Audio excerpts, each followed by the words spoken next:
Le week-end du 1er et 2 octobre s'est déroulée une manifestation pas comme les autres au parc des expositions des Herbiers. En effet, c'est la petite brique qui fut mise à l'honneur dans cette exposition 100% Lego. Ce rassemblement, organisé par Brick West et la mairie des Herbiers, et ayant la volonté d'être plus importante du Grand Ouest, a attiré plus de 15 000 visiteurs dans les ateliers 19 et 20 des Herbiers. Comme dit à l'instant, la particularité de cette manifestation est d'être une exposition de Lego. Ainsi, vous avez pu admirer de nombreuses créations, mais surtout la passion que dégagent les exposants. Une passion qui commence très tôt et dont on ne décroche pas facilement, comme nous l'explique Benjamin, exposant. Alors j'étais très fan de Lego quand j'étais petit, j'avais quasiment que des Lego, j'avais pas grand chose d'autre. Et donc il y a 3 ans j'ai trouvé un travail qui consiste à enseigner la technologie aux enfants uniquement avec des Lego.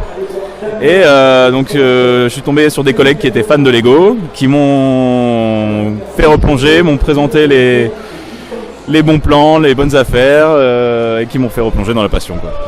Donc ça fait 3 ans et demi. Une passion qui se partage avec de nombreuses personnes, ce qui permet de s'entraider, découvrir de nouvelles techniques et bien plus. Le professeur nous parle des différents organismes dont il fait partie. Ouais, donc je fais partie de plusieurs associations, dont Freelog qui est un des plus gros LUG. Donc un LUG c'est un Lego User Group, c'est donc une association de fans de Lego.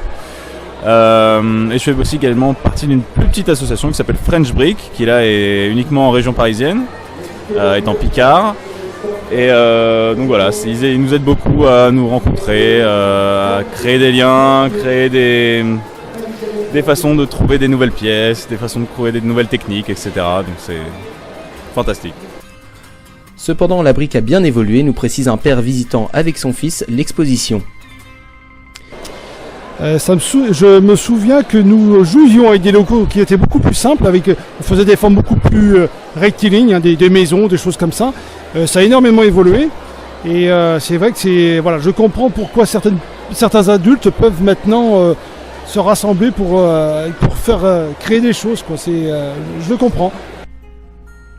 Des formes succinctes qui ont évolué et qui permettent aujourd'hui d'obtenir une diversité très importante dans les réalisations. Il y a les créations d'Alessio qui sont là-bas, ce sont le village d'Astérix, donc qui est très très détaillé, que j'adore.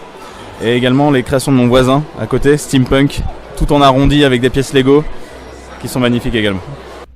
C'est cette diversité qui a permis le succès de l'exposition avec plus de 15 000 visiteurs. Nous finirons ce reportage sur les impressions de François. Grande, aérée, thématique,